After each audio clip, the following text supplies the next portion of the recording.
চাঁপাইনবাবগঞ্জে বাড়ছে হামের সংক্রমণ, এতে রোগীর চাপ হাসপাতালে। ওয়ার্ড ছাড়িয়ে বারান্দায় চলছে চিকিৎসা সেবা, হিমশিম খাচ্ছে হাসপাতাল কর্তৃপক্ষ। এই চিত্র চাঁপাইনবাবগঞ্জ জেনারেল হাসপাতালের। শিশু ওয়ার্ডের মেঝে থেকে বারান্দা সবখানেই রোগী ভর্তি।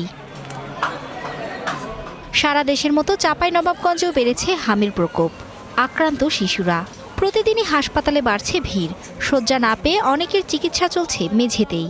চাপ সামলাতে কিডনি ডায়ালাইসিস ওয়ার্ডকে অস্থায়ী আইসোলেশনে রূপান্তর করা হয়েছে।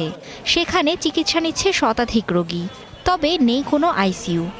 এই অল্প পরিমাণে জায়গাটাও এখানে পাওয়া যাচ্ছে না আর কি, এই কারণে ঢালা বিছানা আমরা এখানে থাকছি। রুগী আসছে যে বের তো হচ্ছে না, সহজে তো রুগী ভালো হচ্ছে না, তাহলে পরে একটা রুম করার দরকার। শিশুদের ওয়ার্ডে বলতে 20টা বাচ্চাদের, কিন্তু 20টা চাইতে তো দ্বিগুণ রুগী। কী করবে, যারা মনে করেন আগে আসছে তারা বেড পাচ্ছে। বাড়তি রোগীর চাপ সামলাতে হিমশিম অবস্থা চিকিৎসক ও নার্সদের।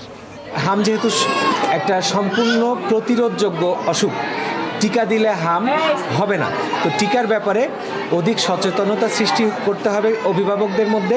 আক্রান্ত শিশু যেগুলো আছে তাদেরকে আইসোলেশন ওয়ার্ডে আমরা রাখছি। বাড়িতে যখন ছুটি দিব তাদেরকে আলাদা রাখতে হবে।